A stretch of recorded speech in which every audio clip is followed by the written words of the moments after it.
இலக்கை நோக்கி டுவர்ட் த கோல். இந்த நிகழ்ச்சிக்கு உங்களை அன்புடன் வரவேற்கிறோம். Praise the Lord. ஆண்டவராகிய இயேசு கிறிஸ்துவின் இனிய நாமத்தில் உங்கள் எல்லாருக்கும் அன்பின் வாழ்த்துக்கள். நீதிமொழிகள் 10ஆம் அதிகாரம் 24ஆம் வசனம். நீதிமான் விரும்புகிற காரியம் அவனுக்கு கொடுக்கப்படும். தேவனுடைய பிள்ளைகளே, நீங்க எதெல்லாம் விரும்பி ஆண்டவர்கிட்ட கேட்குறீங்களோ அதெல்லாம் ஆண்டவர் உங்களுக்கு தருவார். பிலிப்பியர்ல பவுல் எழுதும்போது அவர் எழுதுகிறார், விருப்பங்களை உருவாக்குகிறதே கர்த்தர் தான். அதனால்தான் வேதம் சொல்கிறது, நாம் நினைப்பதற்கும் வேண்டிக் கொள்வதற்கும் மிகவும் அதிகமாய் அவர் நமக்குள்ளே கிரியை செய்கிறார். அப்ப நம்முடைய வேலை என்ன அப்படின்னா, நேரடியா இதுதான் என்னுடைய விருப்பம் அப்படின்னு சொல்றது தான். நல்லா புரிஞ்சுக்கோங்க. ஆபிரகாம் ஒரு நல்ல நீதிமான், ஆண்டவர்கிட்ட ஜெபிக்கிறார். துன்மார்க்கரோட நீதிமான் அழிப்பீங்களா? ஆண்டவர் சொல்ற இல்லவே இல்லை. அப்ப 50 நீதிமான்கள் இருந்தால் அந்த பட்டணத்தை நீங்க அழிக்காம விட்டுருவீங்களா? ஆம், அழிக்க மாட்டேன்றார். இப்ப ஆபிரகாமுடைய டார்கெட் என்ன? லோத்து, அவனுடைய குடும்பம். அப்ப இவர் நேரடியா இதுதான் என்னுடைய விருப்பம், அந்த பட்டணம் அழிய போகுது, அங்கதான் லோத்து அவன் குடும்பத்தோட குடியிருக்கிறான், அந்த லோத்துவின் குடும்பம் காப்பாற்றப்படணும், நீங்க அதுக்கு உதவி செய்வீங்களான்னு அவன் விரும்பி கேட்டிருந்தா கர்த்தர் கண்டிப்பா அதை சொல்லி அதை செஞ்சிருப்பாரு. ஆனா இவர் பாருங்க, பொதுவா ஜெபம் பண்றாரு. துன்மார்க்கரோட நீதிமான அழிப்பீங்களா? 50 40 இப்படியே வந்துட்டு இருக்கிறார். அப்போ ஒருவேளை லோத்துவின் பெயரை சொல்லி ஆபிரகாம் ஜெபித்திருந்தால் கண்டிப்பா அது கிடைக்கிறதுக்கு வாய்ப்பு இருக்கு.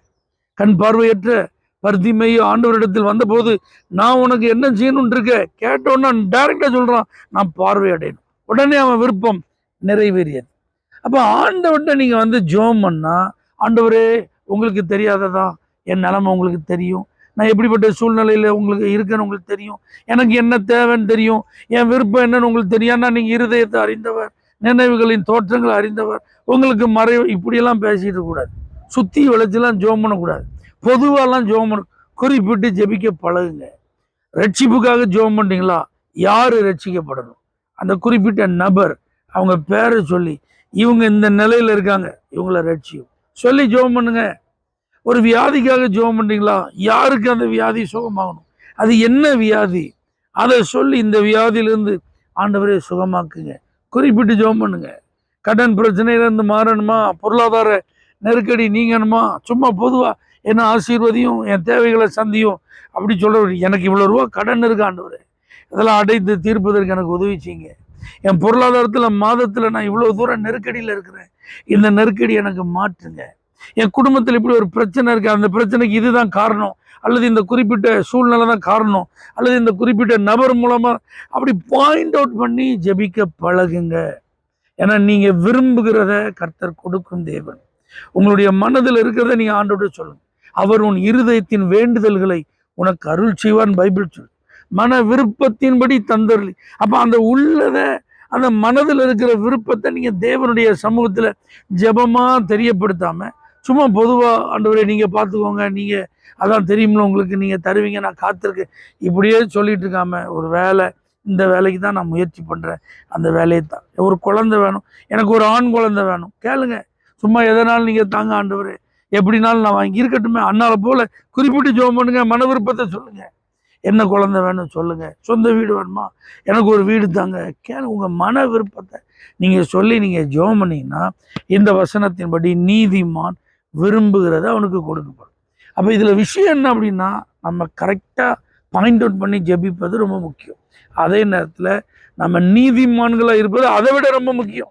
ரைட் ஸ்டாண்டிங் பிஃபோர் காட், தேவனுக்கு முன்பாக நிற்க தகுதி உள்ளவர்கள் தான் நீதிமான்கள். அவர் நம்முடைய பாவங்களை மன்னித்து, அநியாயங்களை அக்கிரமங்களெல்லாம் நம்மை விட்டு அகற்றி, அவருடைய கல்வாரி இரத்தத்தினால நம்மளை சுத்திகரித்திருக்கிறார். அந்த பாவம் மன்னிக்கப்பட்ட நிச்சயம் உங்களுக்குள்ள இருந்ததுன்னா, அந்த ரட்சிப்பின் சந்தோஷம் உங்களுக்குள்ள இருந்தா நீங்க நீதிமான். அதை மட்டும் செக் பண்ணிக்கோங்க, அது இருக்கா.